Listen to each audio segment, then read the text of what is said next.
lakas ng ulan, oh. Pero okay lang, basta wag kukulog at kidlat kasi natatakot si Choco. Ayan.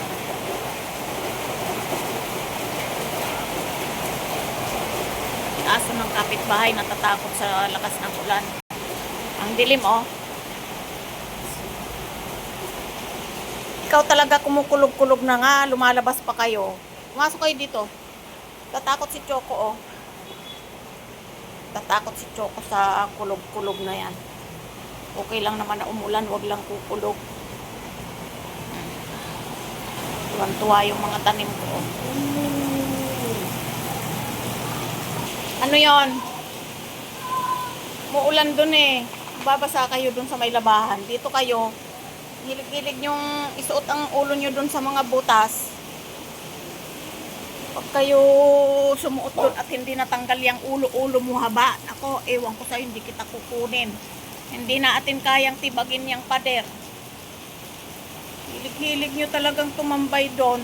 Tingnan mo, nangangati kayo nung basa kayo ng ulan. Hindi pa ako lumabas eh. Gaya-gaya kayo, hindi nyo samahan si Choco, natatakot sa kulog. Oh. Pag ako nainis, doon ko na kayo patitirahin sa labas eh. Gusto nyo yon, Pungge? Doon na kayo sa labas. Eh, ikaw, gusto mo doon.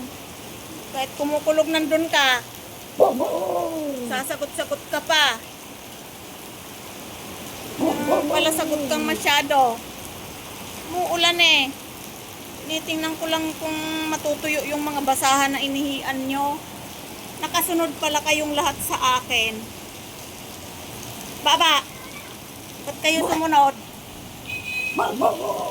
Talagang ikaw napakachismosa mo. Inaayos ko lang yung sampay doon.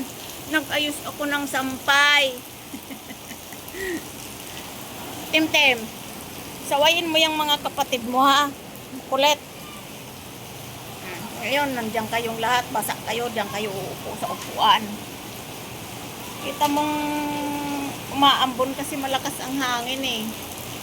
Yung ano ng hangin, este ng ulan, pumapasok. Naririnig mo ba ako, haba? Naririnig mo ako? Naririnig mo ako? Oh, naririnig mo pala ako. Ba't ka lumalabas pa? Ha? Tumigil ka. Huwag mo nang gagawin yun, ha? Makulit ka. Kulit mo? Makulit ka? Sinong makulit sa lahat, Pungge? Ang dilim, ha? Huwag na tayo mag-ilaw. Araw naman, eh. No? Sayang kuryente. Laki ng kuryente natin. Papaw! Kumain ka na? Andun yung pagkain mo, ha? Sos! Akyat dito, dali. Akyat dito. Bilis. Umuulan dun. Huwag ka dun magtago sa ilalim. Yan naman siya sa kanyang bowl. O, ayan, mag-aaway na naman yan sila. Tingnan mo, kalbo na yung scratch post niya, oh. Kalbo na, oh. Tingnan mo ginawa niya. Dadaan lang. Tingnan mo. Talagang itong bahay natin hindi na kailangan ng bumili ng mga bago-bago. Talagang para na tayong repair shop sa gawa nila, oh. Tingnan mo, oh. Oh. Yung scratch post nila, oh. Kalbo na. I-repair ko na lang yan. Makikita nyo yan, maganda na ulit. Bibili tayo ng yarn. Tingnan mo, lalabas si Kisame. Lumabas na, ayan na, naiwan siya dun. Kasi balak na naman niyang kalmutin. Meron na nga siyang laruan dyan na penguin eh. Tingnan mo. Mga laruan niya yan lahat, oh. Ang dami, nandyan sa side table na binasag niya yung salamin. Umuulan yan ha, pero siya ay naglalaro.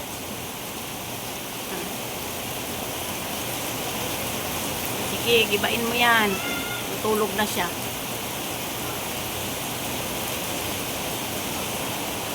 Clover, higaan ni Kisame yan, alis ka dyan.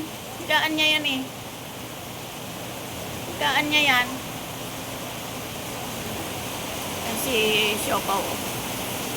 Paw, tulog na. Matulog ka na ha. Puro ka pang aaway ginagawa mo. So, ayan guys. Ito ang araw ngayon.